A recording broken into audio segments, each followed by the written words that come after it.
Today, we're going to be discussing the 5 top tips that you can begin using for a healthy, more satisfying relationship. And I believe that these tips aren't only going to be useful for your romantic relationships, but also every relationship in your life. In this episode, we're going to be looking at how to have healthier, more satisfying relationships by looking at what recent research studies have indicated are the most helpful things that we really can do.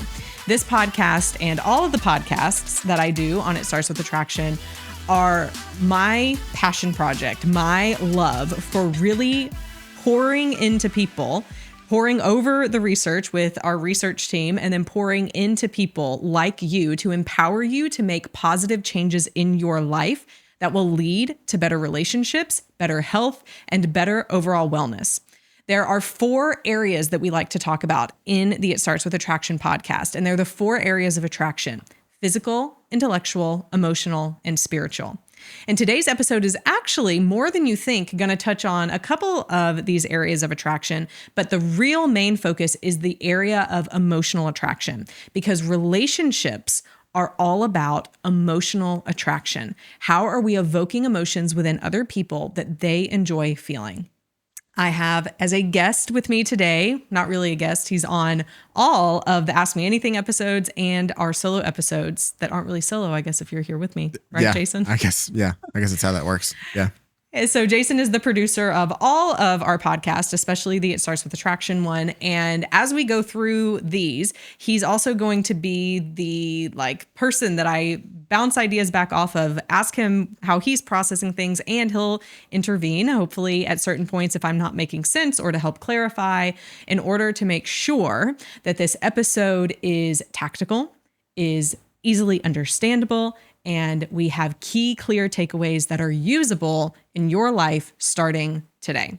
Are you ready, Jason? I am. I'm actually pretty excited for this episode. I think it's going to be fantastic. Good. I also have to point out that our research team is small but mighty here at Marriage Helper.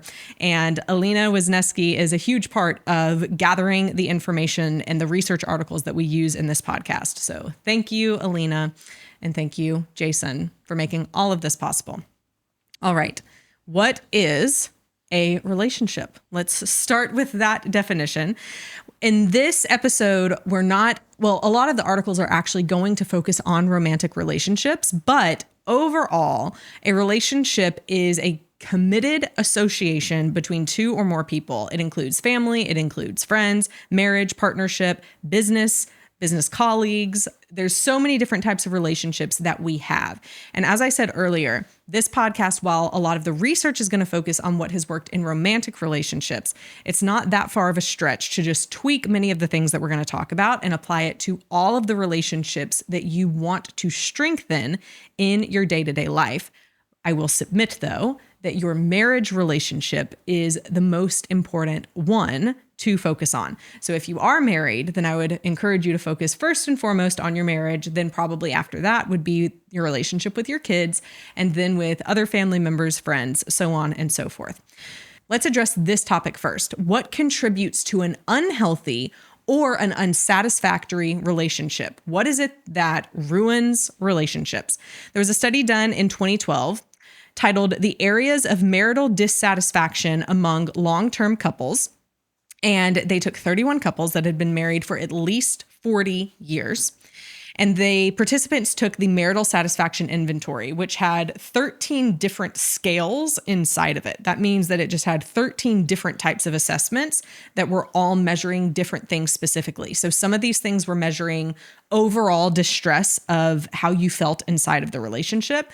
They were assessing different types of communication, both affective communication. So your affect in communication, your affect being your overall demeanor in how you show up in conversations, and then problem-solving communication. I love that they split communication into at least 2 different categories in this study, because even recently I was recording a couple of videos and the team was like, this one's about how to improve communication. And I was like, what kind of communication? There's different subsets of how we communicate. So I love that this study even looked at that. But it was also looking at time together, things that people disagreed about, role orientation, So how a husband or a wife felt about their role as husband or wife in the relationship and different things like that.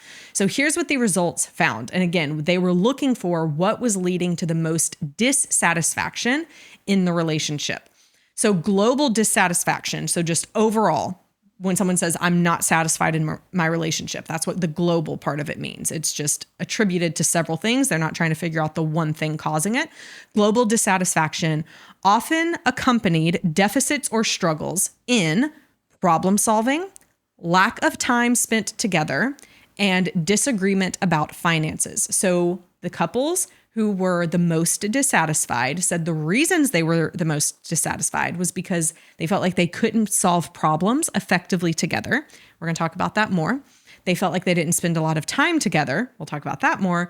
And they felt like they were disagreeing about things, especially about finances. Now, I will say that the scales that they used didn't assess other types of disagreements. They specifically were asking about disagreement about finances in that scale. So I would not extrapolate from that verbiage that disagreement about finances specifically is one of the top 3 things. We just know that disagreement is one of the top 3 things that leads to dissatisfaction. And for this study in particular, they were only looking at disagreement about finances. So as we continue on, for both men and women, dissatisfaction with the amount of understanding and affection, meaning they felt like they didn't have support from their spouse or empathy from their spouse, or that there wasn't mutual disclosure, were also related to dissatisfaction in all of those areas, as well as dissatisfaction in sex. So here's the key takeaway from that. When we feel like our partner can't empathize with us. Really what we're getting to there is when we feel like we're not being heard or our partner doesn't understand where we're coming from, that's when we are more likely to be dissatisfied. And then I thought it was also interesting that mutual disclosure, when there was a lack of mutual disclosure, that led to an increase in dissatisfaction. And I found this interesting because this was something you brought up in a recent episode that we did. You didn't call it mutual disclosure though. So we were talking about, I think it was in an AMA that we recently did. And the question was, what are some of the things that lead to emotional unattractiveness? Yeah, I do remember this. And remember what you said? It was something to the effect of not being emotionally available. Mm-hmm, that's right. That's what it was. Yeah. So when the other person is closed off. Yeah. So look at that. I was right. You were right. Grounded in the research right there. So, and that's what it means when one person is open and vulnerable and sharing a bunch of things with the other and it isn't reciprocated, then there's not mutual disclosure there. And that can lead to problems and dissatisfaction in the relationship. And then the results also suggested that when couples believe that they are unable to talk through differences or talk to each other about sensitive topics, then they're less likely to have shared interest or shared leisure activity. I thought this one was super fascinating too. When we talk about the pies, physical, intellectual, emotional, and spiritual attraction, intellectual attraction is all about having shared interest, having things that you can talk about apart and separate from the relationship. From this study, it suggested that couples are going to struggle with intellectual attraction if their communication or let me say it this way, when their communication about relationship topics is frustrated, when they're unable to talk about how they're going to handle the budget, who's going to take out the trash, different things like that. Now, we don't know which way this works, and I think that would be an interesting study to do. But if they're struggling to handle even minor differences, then they're less likely to want to have shared interest with each other. And again, we don't know the directionality of that, but I think it's interesting. What do you think? Yeah, I mean, I think it kind of makes sense too. I feel like if you're not able to talk through the small things, if you're not able to have that communication, then trying to do something that you're interested in, I think the level of risk goes up so like say like I'm interested in doing something, and if I was married, my spouse was not really that interested, but she was going to do it with me, but we're not good at communicating, even in like the little things. if we did something, my risk of her like bringing something up and then us not being able to communicate, the risk of that activity now being tainted by our lack of communication issues goes up because of that. I think that's a great point. Another point that I could see happening here as well is if my interest is my like sacred space. Yeah. And I feel like you're going to taint my sacred space. Yeah. Then I may be less likely to want to invite you in and do that thing with you too. Yeah. Again, I think it would be interesting to understand the directionality, because could it also be that the lack of shared interest and leisure activities together that is what negatively affects their ability to talk through minor differences. They don't have any common ground. They have less common ground. That's true. They have less common ground. And then role orientation. I loved this point as well, that role orientation was not related. So it wasn't like men tended to have more dissatisfaction in other areas than women. They both had the same areas of dissatisfaction. And time did not appear to heal all wounds. But we know that time doesn't make your relationship problems go away. If you haven't actually focused on them and dealt with them, time only makes it worse. Therefore, it's important to actively and proactively do something today, right now, to begin to work through the issues you have in your relationship to make it better. And by the end of this episode, I hope you have several things that you can begin to do for that. Also, in talking about what are the things that can lead to unhealthy, unsatisfying relationships, we would be remiss if we didn't mention the 4 horsemen of Dr. John Gottman. These are 4 ways that people tend to show up in disagreements that lead to much higher rates of divorce when these are present within relationships. They're also they can also be present in non-marriage relationships that I would say can lead to much higher rates that those relationships will end, such as friendships or hurts and hurdles with children. And these 4 areas, or these 4 horsemen that Dr. John Gottman talks about, are criticism, contempt, defensiveness, and stonewalling. Criticism is contempt is believing that you are superior to another person. So it's addressing the other person with comments such as, "What is wrong with you? How could you be so stupid?" That is contemptuous, and that is the worst of the 4 horsemen. Criticism is when you aren't just focused on a behavior that you're not happy with, such as, "Hey, I asked you to take out the trash. Why didn't you?" But it's criticizing the behavior of the person or the character of the person as an attack on them. How in the world could you be so lazy? Why do you never take out the trash? That's what criticism would be. Again, a 4 horsemen, when these are present in relationships, it leads to much higher rates of the relationship ending. Defensiveness, pretty self-explanatory. Defensiveness is basically saying, I am not responsible for that. It's actually your fault. So it's like you have a shield, and anything that your spouse or child or friend says to you, you're not hearing them. You're putting your shield up and you are turning the blame right back around on them. Let me tell you how many times that works. Approximately 0. It doesn't work.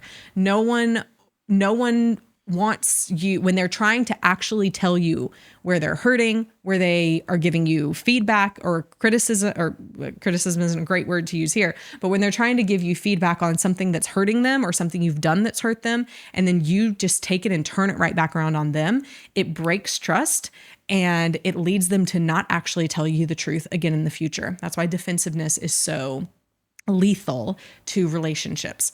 And then there's stonewalling. And stonewalling is basically where you just ignore and shut the other person out as a way of fighting.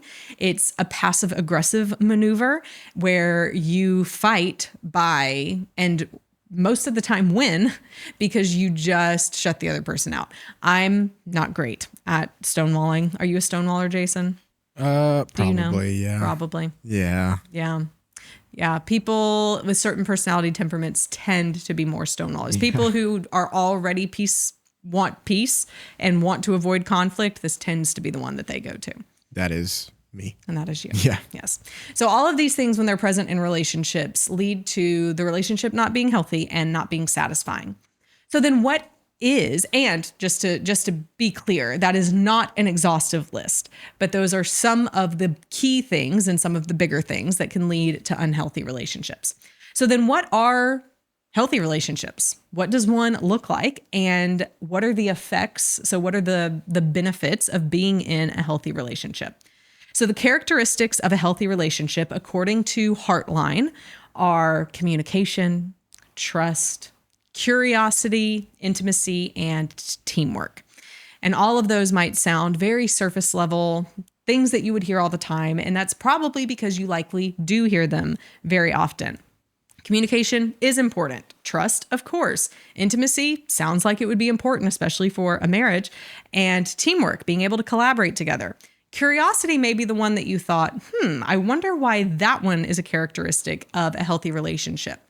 When I had Dr. John Gottman on my podcast a couple of years ago, and we'll link to that in the show notes if you want to watch it. It was a great episode.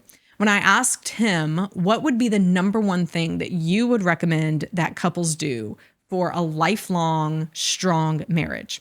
And his answer surprised me at first, but he said, always stay curious about your spouse. Be genuinely interested in them, in how they're doing, what they're thinking, what their dreams are. We tend to feel like we know all of that because we knew it when we were dating. But then after we get married, we stop asking those questions of interest and curiosity.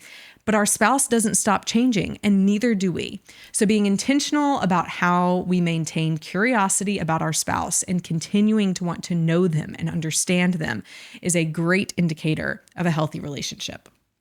Another meta-analysis research study that was done in 2004 about healthy relationships. It was actually titled Healthy Relationships, Where's the Research? And this was done by Young in 2004 in the Family Journal. And as I said, he did a review of several different studies. And what he found was that healthy, which was qualified by stability and quality. So the stability of a relationship and the quality, so the relationship satisfaction. Healthy relationships included several different things, such as how couples begin conflict discussion. This goes back to the 4 Horsemen that we were just talking about, and how when you start an argument with, what is wrong with you?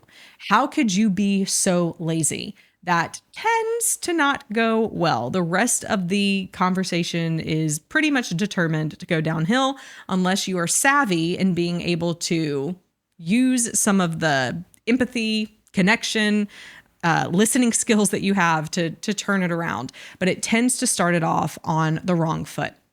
So how couples begin conflict, it matters. Communication and awareness was an important part. Intimacy. Another one was loyalty to the marriage and to one's spouse, also known as commitment. I am going to be here for you till death do us part. That was an indicator of a healthy relationship. Having strong moral values as well as faith in God or spiritual commitment were actually strong indicators of a healthy relationship. Respect for your spouse, especially seeing your spouse as your best friend. A desire to be a good parent. Willingness to forgive and be forgiven was a strong tendency. Positive affect, so generally enjoying being in your marriage and showing up with a positive mood inside of your marriage was an indicator, as well as the ability to de-escalate conversations and the ability to story one's marriage positively. So what that means is the ability to remember the good parts of your marriage and how you met, and that being a positive thing, and not rewriting your history to where you only remember the bad things, which is kind of the beginning. It's not really, it's kind of in the middle of a domino effect of a lot of negative things that can begin to happen in the marriage. So that is a brief overview of some characteristics of healthy relationships. Were there any of those that surprised you, Jason? The willingness to forgive and be forgiven, I think that's a huge one, because I think it goes back to, it can kind of go into that contempt part that we were just talking about. Sometimes that's hard. It's hard to forgive. For sure. And especially, I think sometimes the people that we're closest to are sometimes the hardest to forgive if they wrong us a certain way, or that we think we've been wronged a certain way. And so that's probably, it didn't surprise me, but I feel like that's the one that's the most important, but is sometimes not I guess, talked about enough, especially in a marriage. Right. There does seem or tend to be a thought process in people of, I'll forgive them when I'm ready, or I'll forgive them when I feel like they deserve it. Yeah. Well, shocker, spoiler alert, forgiveness is not for them. Forgiveness is for you. That's right. Look at you and those marriage helper principles just emitting from your... Yeah. It's almost like I work here. It's almost. That's a great one. A very important one. The other characteristic or some of the benefits that can occur when you're in a healthy relationship is that your physical and your mental health improves. There was a 2023 study that was titled Stress Communication, Communication Satisfaction, and Relationship Satisfaction, an actor-partner interdependence mediation model. And we won't go into all of that. I'll tell you the results of it. But basically, they took 634 people who were actually only African American, which I love seeing because typically we have a lot of white people that are involved in research studies. So I love that this one was done primarily on or only on African Americans in different parts of America. And they gave them a longitudinal, or they put them inside of a longitudinal study that lasted for, I believe, actually, it doesn't say here how long it lasted, but we know that there were 2 waves that the studies, or that this part of the research came out of, and that was in 2007 and 2010 that they ended up pulling this research from. But they ended up giving them a mental health measure, an alcohol measure, and a physical health measure. And overall, what you're going to see through these results is that there were correlations between their relationship status or their relationship satisfaction, and their alcohol use and their physical health. And so what we see, as you can probably guess, is that participants who experienced declines in relationship quality also experienced reductions in their overall health relative to their single peers. So when people experience a relationship crisis, or they are no longer as satisfied in their relationship, they experience a decline more so than their counterparts who are single. Moving into a high quality relationship from being single, so you move from being single either into being dating, engaged, married, and you're happy with that relationship, those people had reduced alcohol problems. So being in that relationship stopped, or at least lessened, the amount of alcohol that they would use. And there was also a change in relationship quality, or overall, you can see that there was a change in relationship quality in relation to the change in health. So moving from a low quality relationship where you weren't very satisfied to a high quality relationship is associated with a decline in both depression and depressive symptoms and alcohol problems. So depressive symptoms go down, alcohol problems go down when you go from being in a low quality to a high quality relationship. Now, this reminded me of the second episode ever on It Starts With Attraction, where I interviewed Dr. Will Cole. And one of the things that he mentioned, that whole episode was about inflammation and about his book, The Inflammation Spectrum. And he said in that episode how relationship health is a direct correlation to so many different physical ailments that we experience in our body. Inflammation can rise in our body just from how happy or how satisfied or how dissatisfied we are in our marriages. So it's important, like it is just as important to focus on the health of your relationships as it is to focus on your physical health, because they are very intimately intertwined. And we can see that from several of the outcomes of this study. Those in high quality relationships reported fewer depressive symptoms than those who were single, and those in low quality relationships reported significantly more depressive symptoms than those in high quality relationships, which just goes back to when your relationship is not satisfactory, when you're experiencing relationship stress, that you are going to experience more physical symptoms such as depressive symptoms along with that. I mean, we see it a lot at the work that Marriage Helper does and the clients that call. Yeah. And when their relationship or marriage is in crisis, they're saying things like, I can't find the energy to work out or eat healthy. And I'm like, I can't focus on even forgetting to pick the kids up from school. Like the normal everyday tasks that they used to do become so muddied. And I definitely don't want anyone to hear this and think the outcome is, oh, well, if I'm dissatisfied in a relationship, that means I should get out of it.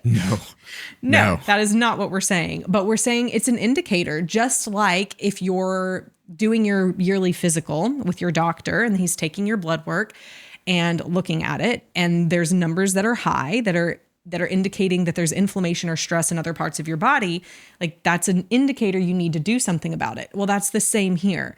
If your relationship is not happy or satisfying and it's causing stress in your body, it's just an indicator that you need to do something about it. So then what do? You do the things we're about to talk about right here in this episode.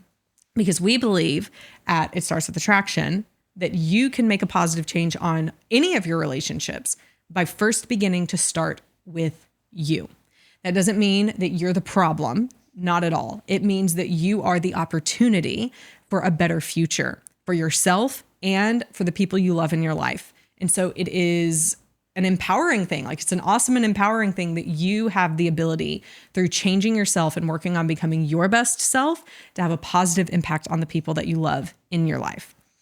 And then speaking of stress, people who are in healthy and satisfying relationships experience less stress. And there was a study that was done. So there was a study that was done in 2015 looking at 155 adults who were new into relationships and compared them with people who were not in a relationship. And overall, it found that couples ended up having lower cortisol levels, and that cortisol secretion was higher in people who were single than people who were with someone else. Now, if you are single, this isn't to say all is doomed for you.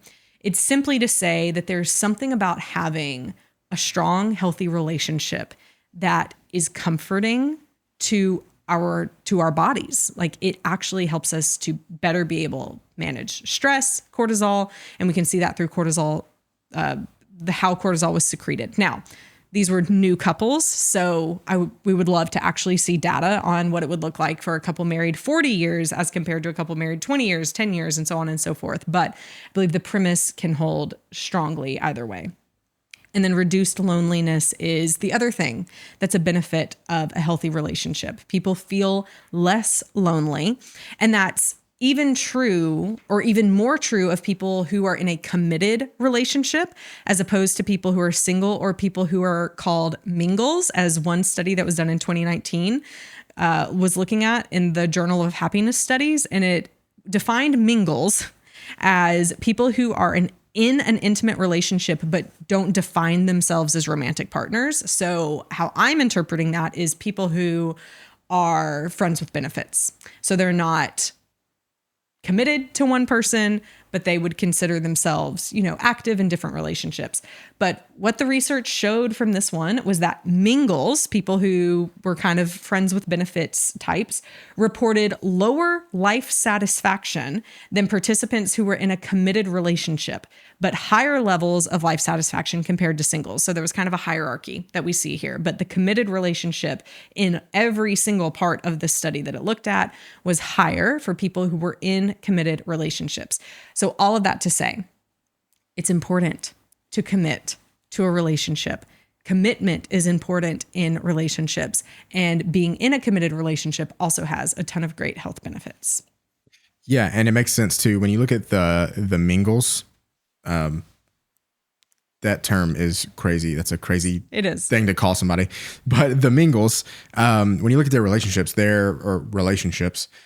are really just exchanging something with another person. There's not really like a mutual like growing together. It's just exchanging one thing or a couple things back and forth. When you look at couples, I mean, you're in this together, you're growing together, you have goals that you're both striving towards together. You're doing life together. And so it's pretty self-explanatory that this would be the case in my head anyway. Yeah. Beautifully said. Beautifully said. So what can we do to promote our own healthy relationships? We're going to cover 5 things here that you can begin doing. And the first one is, I know you've heard it and you're going to hear it again, but we're going to dive a little deeper into it. Communicate. Okay. So what does it mean to communicate? There was a study that was done in 2006 titled The Factors Associated with Relationship Satisfaction, Importance of Communication Skills. There was 142 graduate and undergraduate students that were involved in it. And this was done in Turkey, so it would be interesting to also see this done in the United States. And the relationships lasted from anywhere from 1 to 360 months, which would be 30 years, right? I believe that's 30. I believe that's 30 years. You're asking the wrong person. I'm terrible at math. So 36 months is 3 years. So then, yeah, probably. Maybe. I don't know. So 360, you'd add a 0. 30 years. Yeah. Yes. Perfect. Okay. And they gave them the dyadic adjustment scale. So that was what they used to measure the quality of the relationship. And then they gave them a problem solving inventory that looked at their ability to solve problems, as well as a conflict tendency scale. And then their attachment style was assessed as well. So participants who had a secure attachment style reported higher levels of relationship satisfaction. Again, this is not a shocker. Problem-solving confidence had a significant association with relationship satisfaction. The ability to solve problems together well was the major indicator of relationship satisfaction. That was the specific part of communication that was important. So it's not just about being able to chat around the table at night about your day, although things like that are important. But really, when people are saying, at least in terms of this study, when people were saying, or when people say, we just don't communicate well, likely what you're referring to, or what they're referring to, is we are unable to come together and solve problems. Okay, so then how do you come together and solve problems? Let's look at secure attachment as a way to help us answer this question, because in this study, they said that participants have higher relationship satisfaction when they have higher, or when they're more securely attached.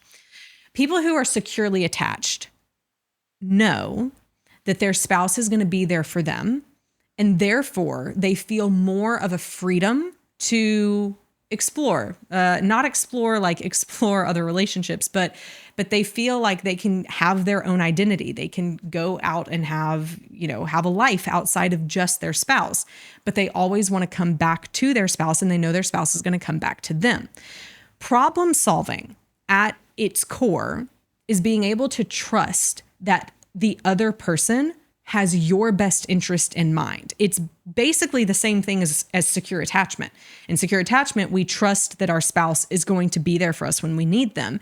In problem solving, we need to trust that our spouse is going to work with us to come to a conclusion of not just the best thing for me, but for the best thing for both of us and for the future of the relationship. So really, problem solving is about how well you trust each other. And kind of like what Jason was just saying a minute ago about people who are in these give and take relationships, they are just looking for what the other person can do for them and not necessarily what they can do for the other person. Strong problem solving comes from both of you knowing that each of you is going to try as hard as you can to give to the other, and as least as you can to take. So you begin to see it not as one person winning and the other person losing, but how can we come to a solution where both of us win? That's the real goal in how to communicate with effective problem solving. Yeah, you're not working to beat the other person. You are problem solving. You are working to solve the problem. Right. So you're working with the other person to solve the problem. You're not working against each other. And that's one thing that I think that couples who can solve problems and have these hard conversations, that's what they know that they're doing. That's what they do well, is they're not, yes, it'll be hard conversations, but it's not like they're, knockout, drag out fights all the time with each other. Mm-hmm. The end goal in mind is to solve the problem and to work towards a resolution together, not because you just want to win. Right. Absolutely. When you decide in your mind and determine that you are a team, yeah, and therefore you work together to overcome it, then it changes the way you can even approach it and interact. Yeah. Changes the way you communicate with each other in the moment. Yeah, for sure. Absolutely. And then briefly, I'll cover this next one. In 2014, there was a study that came out titled Couple Communication, Emotional and Sexual Intimacy and Relationship Satisfaction. This was in the Journal of Sex and Marital Therapy. And it took 335 married couples and gave them a series of measurements. And the outcomes, this is the part I want to focus on. So husbands' views of their wives' communication patterns predicted their own relationship satisfaction. Wives' appraisal or views of their husband's communication patterns predicted their own relationship satisfaction. So both spouses' perceptions of the other spouse's communication patterns was the indicator, or one of the bigger indicators of overall relationship satisfaction. So why does this matter?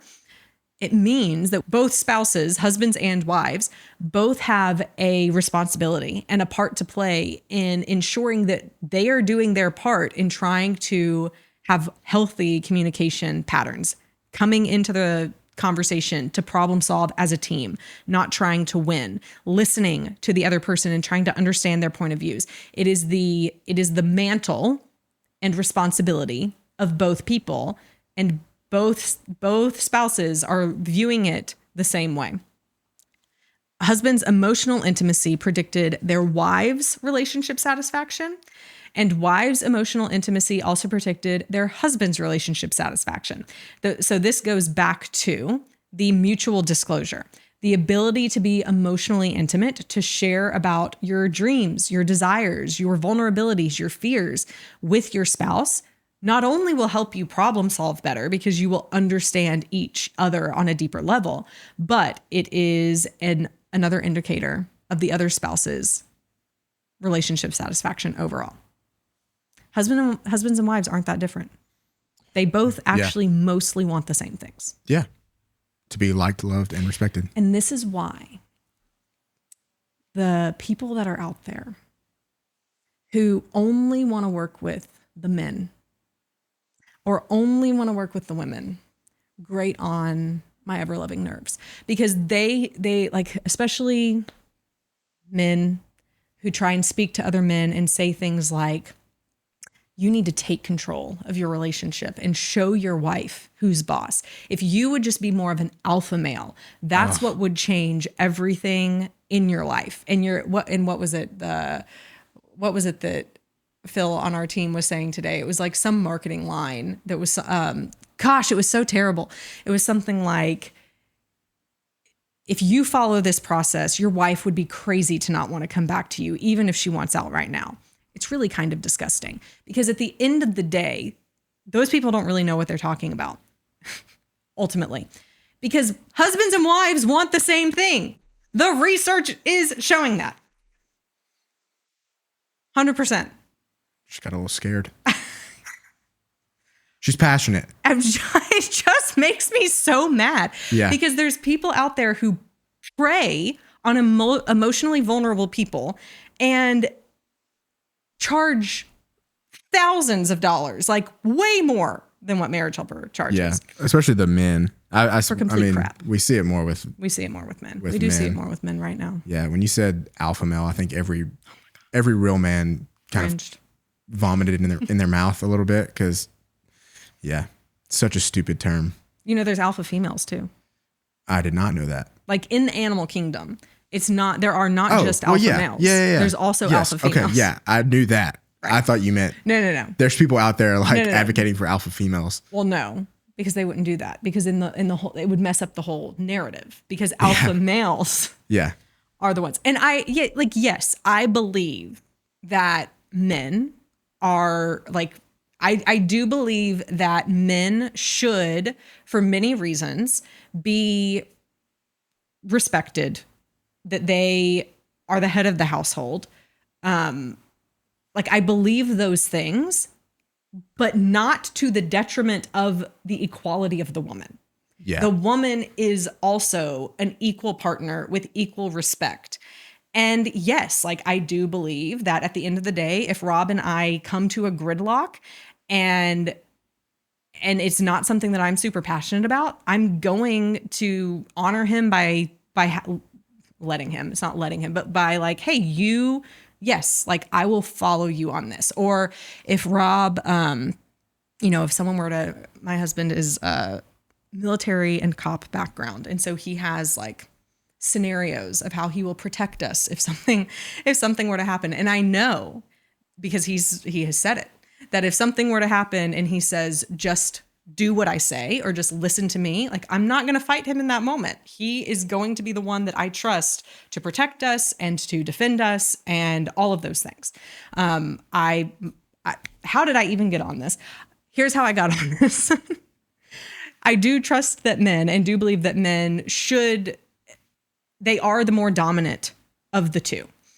And women tend to be attracted to men who are more dominant and are more protective. And that's part of what attracts us to men. And so, yes, like, they should maintain that inside of a marriage as well. That's what women want. Women want a man with a backbone, bottom line. But that doesn't mean that women are, quote unquote, submissive to the point where they have no value, that they have no say, and that they have no authority. Because an equal, like, that we are partners in the marriage, and anyone trying to prey on something other than that pisses me off. All right. Where are we in this? Point number 2. Point number 2. So point number 1 was communicate, realizing that both spouses need pretty much the same thing from each other. The second point is spend time with your spouse. This is a super fun one, and this is a new one. In 2024, there was a study titled Couples Vacations and Romantic Passion and Intimacy. Super fun. In this study, there were 2 different studies that were done on 238 participants in the first one, 204 in the second one, and it was basically looking at how long they had been married, how many times they traveled with their spouse, and then they were also measuring what they called self-expanding experiences. So here's what that means.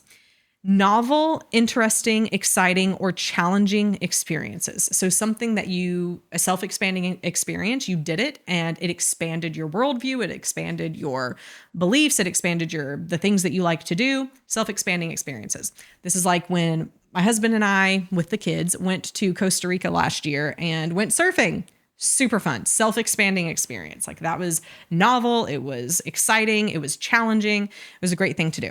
And then the second study looked at similar things, but also looked at shared self-expanding experiences, specifically that happened on vacation. And so here were the results from both of those studies. That self-expanding experiences for participants who traveled with their spouse predicted greater romantic passion. Now, when I had Dr. Helen Fisher on the It Starts With Attraction podcast, she said that part of what keeps romantic love alive is doing new and novel things together. So this is right in line with the research of what she has said. Self-expanding, new, novel, challenging, greater romantic passion. Romance is part of the 3 areas of love, the triangulation of love.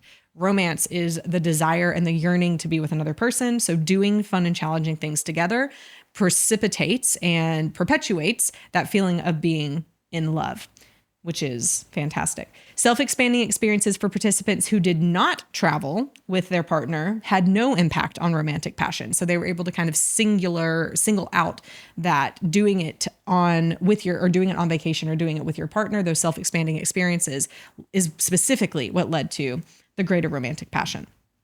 So in the second study, it found that longer relationships were linked to less physical intimacy, because couples do tend to be less physically intimate the longer that they're married, and longer relationships were linked to the number of vacations, and the number of vacations were not related to intimacy, especially in longer relationships. However, couples that reported higher levels of shared self-expanding experiences reported more physical intimacy, even after accounting for relationship length. So doing those fun and novel things while traveling did end up leading to more physical intimacy.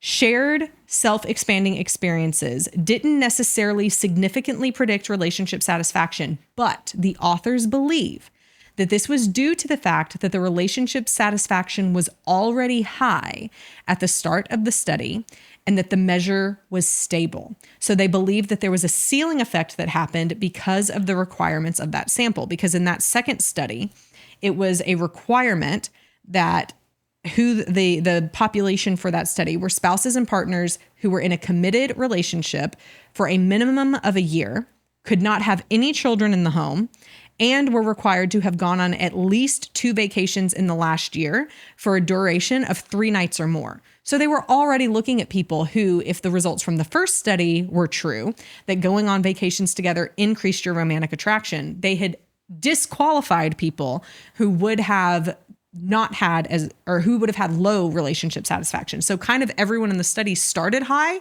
and ended high. So ultimately, travel. That's the takeaway. Question. Yeah. Do you have to travel to spend time with your spouse? No. But. Yes, but it's better if you do. If you can fit that in. But do you know why? No, I'm sure you're about to tell me. So specifically the travel piece of it means that you're getting out of your normal day-to-day routine. Oh, and you're doing the novel. And you're doing it's the novelty. Novel. That's the part of it. It's the new, exciting, or challenging experiences. Yep. And so travel inherently is new, novel, and challenging because you encounter a ton of stresses when you travel. Mm-hmm. Yeah. And you have to figure that out together. Yeah. So it kind of also can help problem solving, even if we go back to that first point. When Rob and I went to Portugal in January. I was just about to say, especially the way that you and Rob travel. Especially the way that we traveled. Yeah. Because we didn't, for the listeners or watchers, we did not book anything but the first night's hotel. And we were going to be in Portugal for like 9 or 10 days. And the only thing booked for the entire time when we left the United States was one hotel. And it was amazing. We had so much fun. It just stresses me out thinking of trying to do something like that. I mean, it was stressful, but it allowed us, especially because the kids, it would have been way more stressful if we had the kids. Oh yeah. But it allowed us to, in the morning, like every day, it was like, okay, we have to work together today to figure out what we want to do. And it was great. Yeah. I mean, I'm sure it like fostered like really good communication too of like, here's what I want to do. What do you want to do? Right. And so you kind of came to that agreement together. Yeah. And you were kind of forced to do that instead of like one spouse planning a vacation or whatever. Right. I guess that is a kind of a cool way to do it. It is a cool way. It would stress me out really bad, but one day on your honeymoon. Yeah, maybe. Nothing planned. Just go do it. Just go somewhere. Just go do it. So I love that one because again, and it doesn't have to be to Portugal or to Costa Rica. It can literally be to a tiny town 45 minutes away that you've never been to. Or go to a place in like the place that you already live. Go to a place you've never been to before. Yeah. It's like you recorded an episode on YouTube for the Marriage Helper channel talking about date night ideas. Yeah. And one of the things that you had mentioned was like going to downtown Nashville, going to like a hotel or whatever that you and Rob had never been to. Do stuff like that. Like that's a great idea because it's new. Right. Something you haven't done before. Or a new restaurant. Yeah. I hate going to the same restaurant twice. I always want to go to a new restaurant. Another study that looked at this point of spending time together was in 2021, Better Together, the impact of exercising with a romantic partner. Again, love this one. Alina, our research assistant, she knew the things I would love to talk about. So in this one was 165 undergraduates, and they had to be in a relationship and spend time with their partner 2 to 3 times a week and have moderate to strong intentions to exercise 3 times per week. What do you think the difference is in moderate to strong intentions to exercise? That's such an interesting way to put it. Yeah. I don't know. I don't either. I don't either. But the bottom line was what they ended up finding, they had a series of measurements as well, was that exercising with a romantic partner was associated with higher positive and lower negative affect than exercising without a partner. So again, affect is overall disposition and mood. So higher positive disposition and mood, that's a good thing. Lower negative disposition and mood, also a good thing because it's lower, when they were exercising with their partner. A quote from the article said that a boost in positive affect, so that's AFFECT, positive affect was above and beyond the positive affect that typically results from exercising. as we compared days people exercised with their romantic partner to days they exercised without their romantic partner. So it was even more so. The effects were even more so when they exercised with a romantic partner. And participants were more satisfied with their romantic relationship on the days that they exercised with their partner than on days that they exercised without them. So it's another way to spend quality time together. Yeah. And go through challenging circumstances together. Yeah. I was going to ask why like this makes sense, but I guess that does make sense. It's the challenging part of it. Right. Is you're working hard. You're trying to do things, kind of together. Right. That are a little stressful, Yeah. at least stressful on the body. Yeah. So yeah, makes sense. And I believe there's a part of it from the study that we haven't covered on this podcast, but I covered it as part of my dissertation that looked at the 10 different things that led to higher levels of attraction.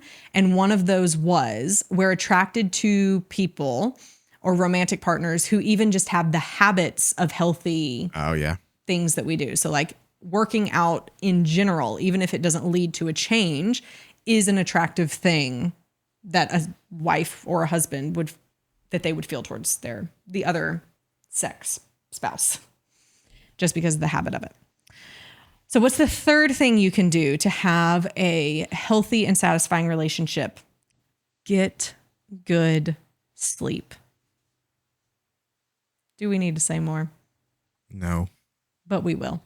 In the 2022 study, relationship satisfaction moderates links between poor sleep quality and psychological distress among couples. And this was specifically looking at couples who had type 1 diabetes, but let's generalize it. Let's generalize it to the general population. So they were looking at people for 14 consecutive nights, assessing sleep quality, depressive symptoms, relationship satisfaction, and daily sleep quality and daily negative affect. So poorer sleep quality was associated with greater depressive symptoms. I've covered similar statements and sentiments in other episodes where I've talked about sleep. Spouses' poorer sleep quality was associated with greater depressive symptoms when they had lower relationship satisfaction, but not when they had higher relationship satisfaction. So it seems that there is a protective quality of the higher relationship satisfaction. But if your relationship is already struggling and you were to get a poor night of sleep, it's going to exacerbate the effects of that, such as the depressive symptoms. Poorer sleep quality was associated with greater negative affect, mainly being in a pissy mood the next day. Makes sense. Partner poor sleep was linked with greater negative affect for participants. So like if Rob had terrible sleep, my husband, the night before, then in this study, I would have said that I was in a bad mood the next day, which makes sense because if he's in a bad mood, it's going to put me in a bad mood because he's in a bad mood. Poorer average daily sleep quality was associated with greater negative affect for those with lower relationship satisfaction, a little bit more of what we just said, although this is like every day when it's poor sleep quality, there was an overall negative affect, greater negative affect. And then partners' poor overall daily sleep quality was associated with greater negative affect for those with higher relationship satisfaction. So actually, I'm going to say those last two again. Poorer average daily sleep quality was associated with greater negative affect for those with lower relationship satisfaction. The worse the sleep quality was on average, day after day, the more likely for the negative mood. But the partner's poor over a partner's, so if my husband Rob, if his overall daily sleep quality continued to be poor, then I would have a greater negative affect even if we had a positive relationship. Again, I submit that this is because when someone doesn't get good sleep, they can't emotionally regulate very well. And it affects how they show up in their relationships. They tend to be grumpier, as we see from this. They tend to be moodier, more depressive. So sleep, it's important. And now we have the research that shows that it's important for the marriage. And if you want to learn more about sleep, just in general, we actually did an episode on sleep that released a few weeks ago. So that will be linked on the screen here. Or you can, if you're listening on podcasts, you can go and click on it in the show notes as well. Sleep. It's one of my favorite things to do and to talk about. Super important.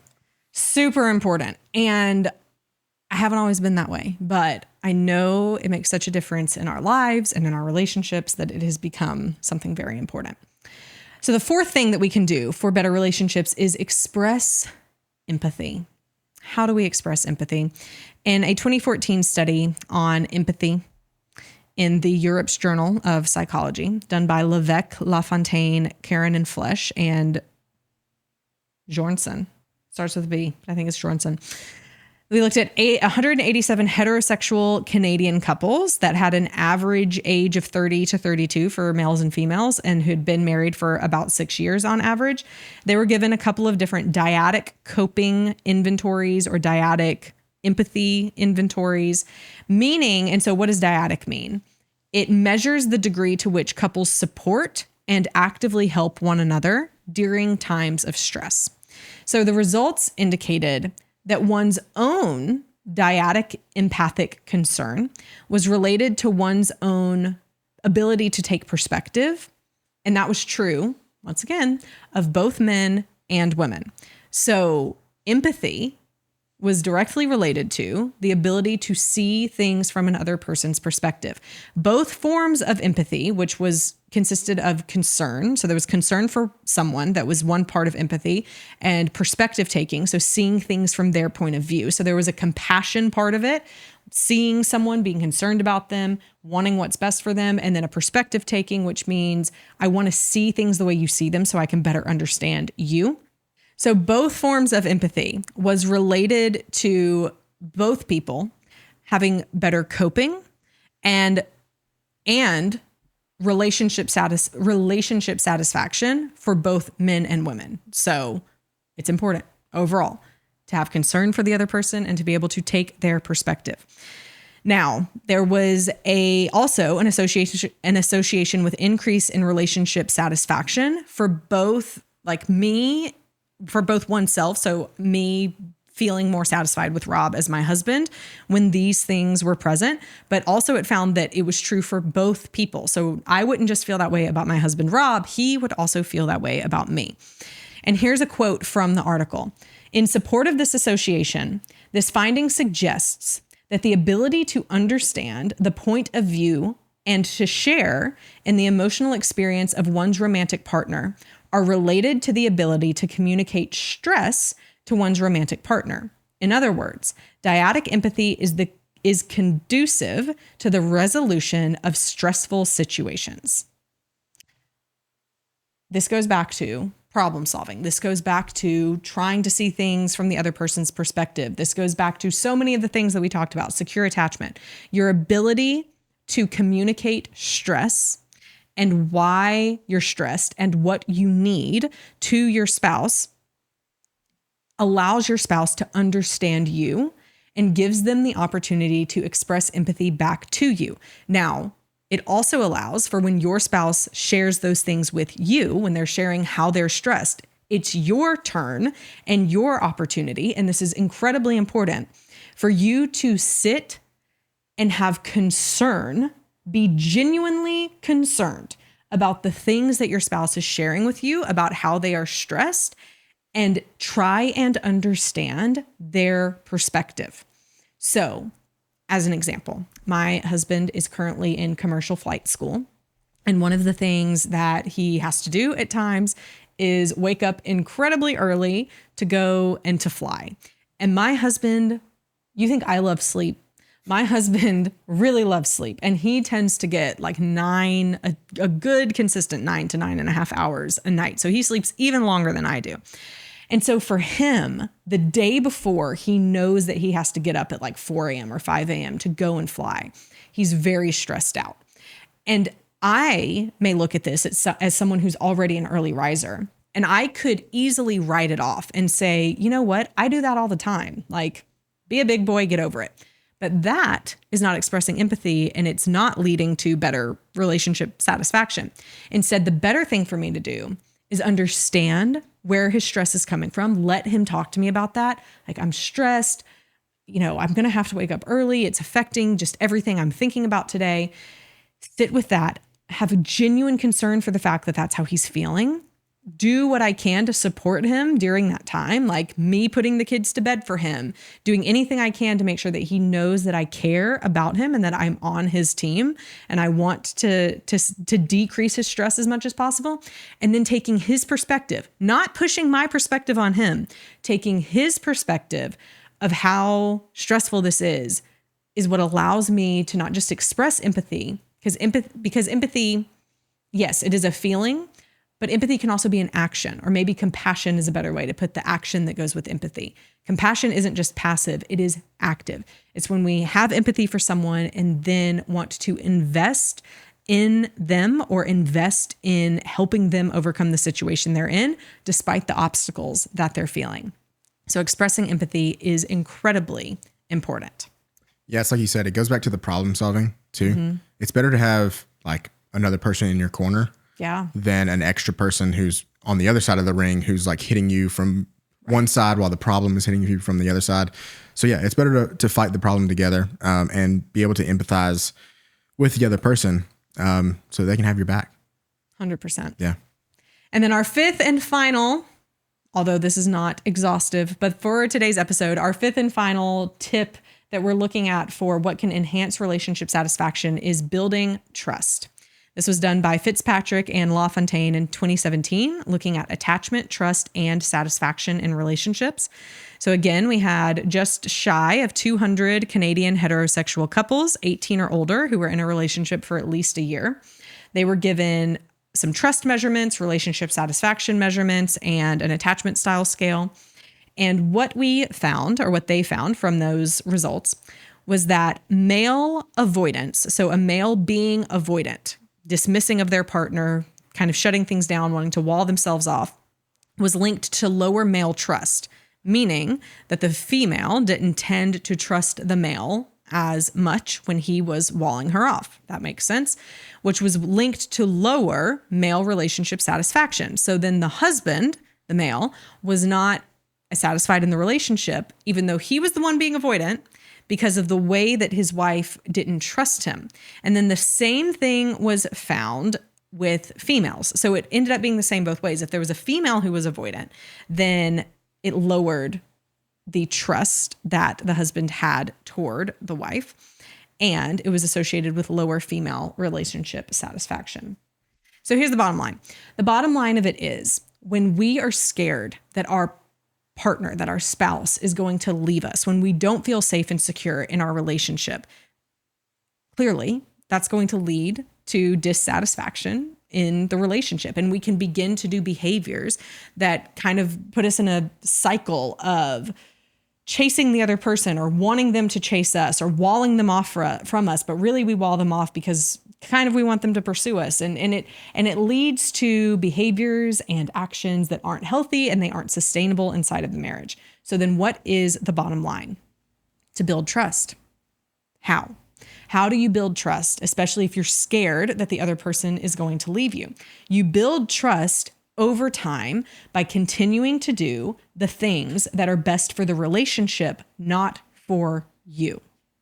That is the basis of trust. It's not a zero-sum game. It's not a win or lose. It is making the decision that is best for the relationship, not for me. It's making the decision that even if I want to go and invest, a ton of money in Bitcoin because it's taking off and whatever that is, which I have not been the one to want to invest in Bitcoin and I don't really care for your commentary on it. I'm trying to wrap my mind around it and don't really care for your commentary. But I need to look and say what is best for the marriage. It's not just about what I want. It's not just about my goals. It's about our goals. It's not just about my needs. It's about our needs. It's not just about my wants. It's about our wants. It's not just about my future. It's about our future. And when you begin to make decisions that show your spouse that you are choosing the actions that are best for the relationship, even something as simple as, I'm going to look you in the eye when you speak to me and not at my phone. That might seem crazy as a way to talk about building trust, but you're showing your spouse that decision of where you're going to put your attention when they are trying to speak to you, that your decision is going to be what's best for the relationship, not what is captivating your mind on Instagram at the moment, or TikTok or YouTube, whatever it is. Putting it down and looking the other person in the eye. It's about when you say you're going to take out the trash, or you're going to help with the dishes, or whatever it might be, that you actually do it, even when you're tired, because that's the decision that's best for the future of the marriage. It's the decision that is best for your spouse to begin to realize they can trust you and depend on you and rely on you to do what you said you were going to do. That's how you build trust. Building trust is a very foundational thing to a relationship too. Like it's almost like building a house on sand. If you don't have trust, like nothing is going to be able to stand like through that relationship if you're not able to trust. Absolutely. I mean, it's like if you don't have trust, like you're not going to be able to do anything without the other person thinking that something else is going on or anything like that. And so, I mean, you can communicate, you can spend time together, but the moment that you're not spending time together, this moment that they're doing something else, if you don't have the trust, then none of the other stuff is going to matter. Jason, you're well on your way to becoming a relationship expert. Well, step one, I guess. Ladies, line up. Oh my gosh. All right, we want to walk back through the 5. We'll do the recap. So what have we talked about today? Here are the biggest problems that exhibit in relationships that lead to relationship dissatisfaction or unhealthy relationships. The biggest problems are that there's a lack of problem solving, that there's a lack of time together. Disagreement, specifically in the studies we looked at about finances, was a problem. There was a lack of support or feeling like there was empathy from your spouse towards you, and there wasn't mutual disclosure. These are the biggest problems. So what are the benefits of healthy relationships? There's a lot of physical and mental benefits, especially to long-term committed relationships, especially to marriage. There's a decrease in stress. There's decrease in loneliness. All of those are great things. So then what can we do to have healthier and more satisfying relationships? The first thing is that we communicate. And specifically through problem solving, we communicate as a team, we approach issues together, and we make the decision that we aren't trying to find a win or a lose. We're doing this to do what's best for the relationship. The second thing is spending time together. We talked about going on vacations. We talked about exercising together. But really the core message here is what can you do that's new and novel that will also be challenging, because those are the things that can continue to breed romantic love. We also talked about getting good sleep, because sleep is foundational in how our moods and our dispositions are the next day. And even when our spouse doesn't get good sleep, it can negatively affect us. So it's important for both of you to prioritize sleep. Fourth, we talked about expressing empathy. And empathy was seen and described as having genuine concern for the other person, as well as taking their perspective about the stresses in their life that they're facing, and then showing them that you support them through it. And then finally, building trust. And trust is built when we make decisions that are best for the relationship and that are not zero sum. It's not that one of us is trying to win and the other one is trying to lose, but we are finding a way to both win together. That's all, folks. Simple. Yeah. Not always easy. But simple. But simple. Yeah. If you liked this, we would love for you to leave a comment. If you're watching on YouTube, just drop your comment there. I read them, every one of them. Love hearing from y'all. If you're listening to this on podcast, then be sure you hit that follow button, because it allows you to get the latest updates when we come out with new shows. And same on YouTube, go and hit that subscribe button as well. Share this with a friend if you found it fascinating or interesting, or you have a friend that you believe would benefit from it. That's a great way to help grow the show and to get the message of what we're doing with It Starts With Attraction out there. And finally, remember, until next week, stay strong.